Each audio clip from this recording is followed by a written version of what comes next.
जहां मालेगांव धमाके पर एनआईए कोच का बड़ा फैसला सामने आया। साध्वी प्रज्ञा कर्नल पुरोहित पर फैसला। 2008 में हुए धमाके में 6 लोगों की मौत हुई थी। तो बड़ी जानकारी आप तक साझा कर रहे हैं। जहां देखिए आज फैसला आने वाला है। मालेगांव धमाके पर जज ने फैसला पढ़ना भी शुरू कर दिया है। तो मामले के 7 आरोपी कोर्ट में फिलहाल मौजूद है और मालेगांव धमाके पर जज ने फैसले की शुरुआत कर दी है। कुछ ही समय बाद तस्वीरें भी साफ हो जाएंगी। मामले के जो 7 आरोपी हैं वो कोर्ट में मौजूद है। हालांकि इस पर क्या फैसला आएगा इसके बाद थोड़ी देर बाद ही ये भी साफ होता हुआ नजर आएगा। फिलहाल आपको बता दें कि 2008 में जो धमाका हुआ था उस पर आज कोर्ट सुनवाई करने वाला है। तो उसमें 7 नाम शामिल है। मालेगांव में धमाके पर जज ने फैसले की शुरुआत कर दी है, यानी कि कोर्ट में फैसला पढ़ना शुरू हो चुका है।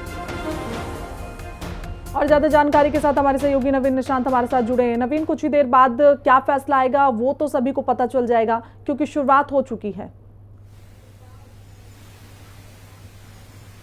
देखिए, मालेगांव ब्लास्ट केस में एनआईए के जो जज हैं, एनआईए कोर्ट के जो जज हैं वो बैठ चुके हैं और जो फैसला है वो अब से थोड़ी देर में पढ़ा जाएगा क्योंकि सुबह से ही गहमा गहमी देखने को मिल रही है। जो तमाम इस मामले में अभी तक आरोपी बनाए गए हैं वो भी कोर्ट रूम में पहुंच चुके हैं क्योंकि जब पिछली सुनवाई हुई थी तो कोर्ट ने यह आदेश दिया था कि इस मामले में जो भी आरोपी हैं उन्हें कोर्ट में मौजूद रहना होगा। तो आज सुबह से ही चाहे वो प्रज्ञा ठाकुर हो, कर्नल पुरोहित हो, वो तमाम लोग जो इस मामले में अभियुक्त बनाए गए हैं वो कोर्ट रूम में पहुंच चुके हैं। जो एनआईए कोर्ट के जज हैं वो भी अपनी जो कुर्सी है उस पर बैठ चुके हैं और जो ऑर्डर है वो अब से थोड़ी देर में पढ़ा जाएगा और उसके बाद ये साफ हो सकेगा कि इस मामले में कौन कौन से लोग आरोपी सिद्ध होते हैं, कौन कौन से लोग इस पूरे मामले में बरी किए जाते हैं।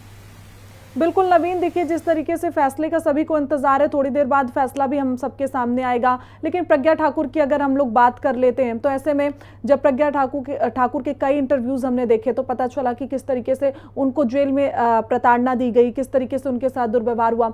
ऐसे में अगर उनको सजा सुनाई जाती है तो माहौल खराब होता हुआ भी नजर आएगा क्योंकि बहुत ऐसे समर्थन है उनके जो उनका सपोर्ट करते हैं।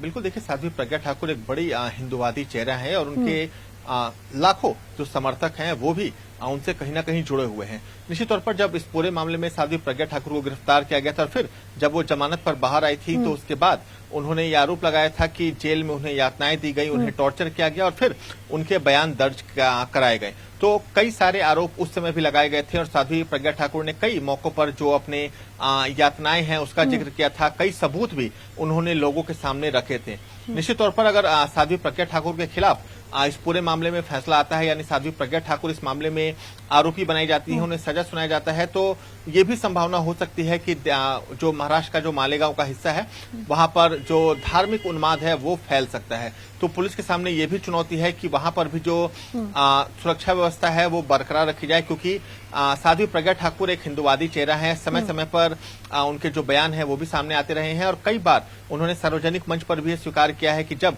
उन्हें गिरफ्तार किया गया था, जब उनके बयान दर्ज कराए जा रहे थे तो जानबूझकर उन्हें प्रताड़ित किया गया, उन्हें टॉर्चर किया गया ताकि जो बयान है उनके दर्ज कराया जा सके जो एजेंसी चाहती थी। तो निश्चित तौर पर कई सारे ऐसे मुद्दे हैं जो ऑर्डर आने के बाद, यानी जो फैसला है जब वो आएगा उसके बाद भी सामने आएगा क्योंकि एनआईए ये कोर्ट में कह चुका है कि इस मामले में जो भी आरोपी हैं उनके खिलाफ कोई नरमी ना बरती जाए। जो साध्वी प्रज्ञा ठाकुर है उनकी मेडिकल कंडीशन भी एक इसमें बहुत बड़ी वजह है क्योंकि कई ऐसे सुनवाई हुई जब साध्वी प्रज्ञा ठाकुर व्हील चेयर पर बैठकर कोर्ट रूम पहुंची थी। जो मेडिकल रिपोर्ट है उसके मुताबिक भी साध्वी प्रज्ञा ठाकुर को कई तरह की बीमारी है, उन्हें चलने फिरने में भी परेशानी है। तो देखना होगा कि जब एनआईए के कोर्ट में जो आज फैसला आता है उसका क्या कुछ रुख रहता है कि अगर चीजें सामने भी आ रही है। कहा जा रहा है कि जो एटीएस है और एनआईए है उन दोनों की जो रिपोर्ट है, चार्जशीट है, उसमें काफी ज्यादा अंतर निकलकर सामने आ रहा है।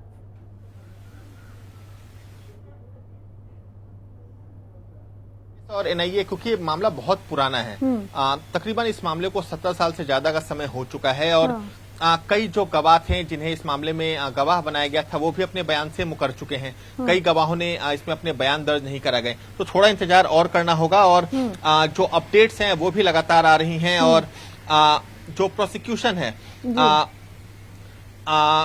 उन्होंने जो कोर्ट है उन्होंने माना है कि the court has come to the conclusion that the injured people were not क्योंकि खबरें ये चल रही थी कि इस मामले में जो घायल हैं उनकी संख्या 101 है, लेकिन कोर्ट ने ये माना है कि जो घायलों की संख्या है वो 95 है। और कोर्ट ने ये भी माना है, बहुत बड़ी टिप्पणी कोर्ट की तरफ से की गई है कि जो मेडिकल सर्टिफिकेट है, यानी जो घायलों के मेडिकल रिपोर्ट्स बनाए जाते हैं, उसमें मैनिपुलेशन का भी जिक्र कोर्ट कर रही है। तो निश्चित तौर पर जो कोर्ट है उसकी तरफ से लगातार अपडेट्स आ रहे हैं और कोर्ट ने ये माना है कि जो मालेगांव ब्लास्ट केस में घायलों की संख्या है वो 101 नहीं बल्कि 95 थी। और कोर्ट ने ये भी कहा है कि जो मेडिकल रिपोर्ट्स होती हैं, जो आमतौर पर गवाह के तौर पर कोर्ट में पेश किया जाता है, उसमें भी मैनिपुलेशन कहीं ना कहीं किया गया है। अब ये देखना होगा कि जो मैनिपुलेशन है वो जांच एजेंसी के स्तर पर की गई है या फिर जो डॉक्टर्स होते हैं, जो मेडिकल टीम होती है, उनकी तरफ से की गई है। तो निश्चित तौर पर पूरे देश की निगाहें अभी के समय जो मालेगांव ब्लास्ट केस है उसके ऑर्डर पर टिकी हुई है और जज ऑर्डर सुनाने से पहले जो तमाम तथ्य हैं, जो इंपॉर्टेंट पॉइंट है, बिल्कुल नवीन, देखिए जिस तरीके की अभी जो अपडेट सामने आ रही है कि एनआईए की जो जांच है और एटीएस की जांच है उसमें काफी ज्यादा अंतर है। जिस तरीके से एनआईए ने बोला कि 106 लोग जख्मी हुए थे, लेकिन एटीएस बोल रहा है कि 96 लोग जख्मी हुए थे। तो ऐसे में कहीं ना कहीं फैसला रुकने की भी उम्मीद नजर आ सकती है, क्योंकि दोबारा से, क्योंकि 17 साल पहले का पूरा मामला है, तो दोबारा से भी हो सकता है कि एक बार जांच के आदेश दिए जाएं। देखिए, आमतौर पर ऐसा कम ही होता है क्योंकि एनआईए एक बड़ी जांच एजेंसी है, राष्ट्रीय स्तर की जांच एजेंसी है और निश्चित तौर पर एनआईए जब भी कोई मामले की जांच करती है तो वो पूरा समय लेती है और तमाम तथ्यों और सबूतों के साथ एनआईए चार्जशीट फाइल करती है। तो जो अभी तक के आकलन है, कोर्ट के जो बयान आ रहे हैं, उसके हिसाब से इसमें कहीं ना कहीं बेनिफिट ऑफ डाउट जो है वो आरोपियों को दिया जा सकता है, क्योंकि कोर्ट का ये कहना कि जो मेडिकल सर्टिफिकेट्स हैं उसमें मैनिपुलेशन है, ये एक बड़ा गंभीर सवाल उठा रहा है। अभी के समय जो जांच एजेंसी हैं, जो उस समय के तत्कालीन मेडिकल ऑफिसर होंगे, उन पर ये एक बड़ा सवाल उठा रहा है कि आखिर मैनिपुलेशन क्यों किया गया। क्योंकि कोर्ट का ये भी मानना है कि जो चार्जशीट है उसमें जिक्र है कि 101 लोग इस पूरे मामले में घायल हुए थे, लेकिन कोर्ट का कहना है कि 101 नहीं बल्कि 95 लोग इस मामले में घायल हुए थे। और सबसे बड़ा जो पॉइंट अभी के समय कोर्ट उठा रही है कि आखिर मेडिकल सर्टिफिकेट्स में मैनिपुलेशन करने की क्या जरूरत पड़ी। एक संभावना ये भी जताई जा रही है कि आमतौर पर जब ऐसे ब्लास्ट होते हैं तो कुछ लोग मामूली रूप से घायल होते हैं, लेकिन कई बार ऐसा होता है कि मुकदमे को मजबूत बनाने के लिए जो मेडिकल रिपोर्ट्स हैं उसमें मैनिपुलेशन की जाती है ताकि जो मामूली रूप से घायल हैं उन्हें गंभीर रूप से घायल दिखाया जा सके। तो ऐसे भी कई बार मामले सामने आते हैं। तो इस तौर पर कोर्ट अभी तमाम तथ्यों को लोगों के सामने रख रहा है और उसके बाद ही ये पता चल सकेगा कि आखिर साध्वी प्रज्ञा ठाकुर समेत जो तमाम आरोपी हैं वो इस मामले में बरी होते हैं या फिर उन्हें सजा सुनाई जाती है। बिल्कुल, देखिए नवीन, जिस तरीके के अपडेट सामने आ रही कि जो फिंगरप्रिंट्स थे वो भी नहीं मिले, जो पंचनामा भरा गया था 6 लोगों का वो भी सही तरीके से अभी तक नहीं है। तो ऐसे में उम्मीद जताई जा रही है कि शायद जो 7 लोग हैं प्रज्ञा ठाकुर समेत वो बरी हो सकते हैं। देखिए, कोर्ट की तरफ से लगातार अपडेट इसमें आ रहा है और कोर्ट ने ये भी माना है कि जो श्रीकांत प्रसाद पुरोहित हैं, जो कर्नल इस मामले में है, उनके घर से किसी भी प्रकार के एक्सप्लोजिव होने का कोई सबूत या सुराग नहीं मिला है। और कोर्ट ने यह भी कहा है कि जो इन्वेस्टिगेशन ऑफिसर थे, यानी उस समय के जो तत्कालीन जांच अधिकारी थे, उन्होंने घटनास्थल पर कोई स्केच भी आरोपियों का नहीं बनवाया। फिंगरप्रिंट डंप डाटा की हम बात करते हैं, वो भी उस समय वहां घटनास्थल से कलेक्ट नहीं किए गए थे। यानी कोर्ट अभी के समय जो जांच एजेंसी है उस पर यह सवाल उठा रहा है कि ना तो फिंगरप्रिंट घटनास्थल से लिए गए थे, ना तो कोई जो फोन का डाटा है, जो डंप डाटा है, वो वहां से कलेक्ट किया गया था और ना ही वहां से कोई जो फॉरेंसिक एविडेंस है वो वहां से कलेक्ट किए गए थे। यानी जब घटना हुई थी 2008 में मालेगांव ब्लास्ट केस में, तो उस समय ना तो जांच अधिकारी द्वारा वहां से कोई फोरेंसिक डाटा लिया गया, ना फोन के डाटा जुटाए गए और ना ही जो फिंगरप्रिंट्स है वो यहां से लिए गए थे। कोर्ट ने यह भी माना है कि जो सैंपल्स एविडेंस के तौर पर कोर्ट में पेश किए गए थे वो कंटेमिनेटेड थे, यानी उन सैंपल से किसी प्रकार की छेड़छाड़ हुई थी और ये भी संभावना बताई जा रही है कि उन सैंपल को कलेक्ट करने में भी जो एक ड्यू प्रोसेस है उसका पालन नहीं किया गया था। तो कोर्ट ने यह भी माना है कि जो मोटरसाइकिल इस पूरे घटनाक्रम में इस्तेमाल की गई थी उसका चेसिस नंबर भी क्लियर नहीं है। चेसिस नंबर के जरिए ही बाइक के मालिक का पता लगाया जा सकता है, लेकिन जो चेसिस नंबर है वो भी बाइक का क्लियर नहीं। ठीक है नवीन, देखिए अभी जिस तरीके की अपडेट्स आ रही हैं वो हम पहले लोगों तक पहुंचा दें, फिर आपके पास वापस लौटते हैं। तो देखिए लगातार अपडेट्स सामने आ रही हैं और इस पर जो कोर्ट कह रहा है कि किसने बाइक पार्क की थी ये भी अभी साफ नहीं हुआ। वहीं पर आरडीएक्स कश्मीर से लाने के सबूत भी नहीं मिले। एटीएस और एनआईए की चार्जशीट में बहुत फर्क नजर आ रहा है। जज की तरफ से आदेश आदेश दिया गया। पंचनामा सही तरीके से नहीं किया गया था। जो अधिकारी थे उस समय पर उन्होंने बहुत सारी जांच में गलतियां की थी। तो ये बड़ी अपडेट इस वक्त ही आप तक पहुंचा रहे, जहां कर्नल पुरोहित के घर पर आरडीएक्स के कोई भी सबूत फिलहाल नहीं मिले। बाइक साध्वी की थी, ये भी साबित नहीं हो पाया। तो गोली की ट्रेल मिलने के कोई भी सबूत यहां पर नहीं मिलते हुए नजर आए। नवीन, देखिए लगातार जिस तरीके से अभी तक अपडेट सामने आए उससे साफ तौर पर यही नजर आ रहा है कि जो पहले की चार्जशीट फाइल की गई थी और अब की चार्जशीट फाइल की गई है उसमें काफी ज्यादा अंतर है।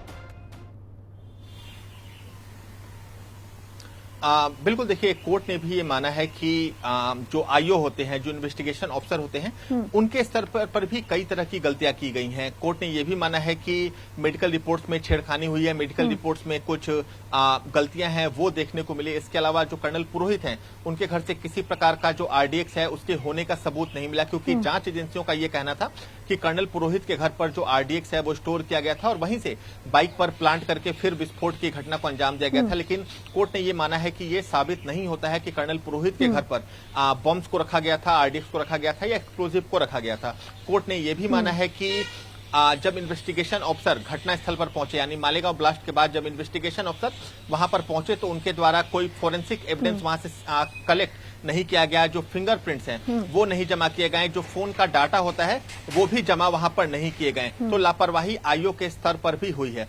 इसके अलावा कोर्ट ने ये भी माना है कि जो बाइक का चेसिस नंबर है वो मैच नहीं करता है, यानी चेसिस नंबर जो है वो पूरी तरह से क्लियर नहीं था। तो निश्चित तौर पर अभी के समय जो बेनिफिट्स है वो कहीं ना कहीं आरोपियों के पक्ष में जाता हुआ नजर आ रहा है। जो इस मामले में आरोपी बनाए गए हैं, चाहे वो साध्वी प्रज्ञा ठाकुर हो, चाहे वो कर्नल पुरोहित हो, मेजर रमेश उपाध्याय हो, उनके पक्ष में कहीं ना कहीं ये जो पूरा फैसला है अभी के समय जाता हुआ नजर आ रहा है। बिल्कुल नवीन, देखिए जिस तरीके से ये भी कहा जा रहा है, क्योंकि बाइक का जिक्र हमेशा इसमें हुआ जाए और ये अपडेट भी इस वक्त आ रही है, देखिए पहुंचा दे रहे हैं, जहां जो सभी आरोपी थे वो बरी हो गए। तो ये बड़ी जानकारी वक्त की देखिए हम लोगों तक पहुंचा दे रहे हैं कि जितने 7 आरोपी थे कोर्ट ने उनको बरी कर दिया। तो फैसला आ चुका है नवीन, सभी लोग बरी हो गए।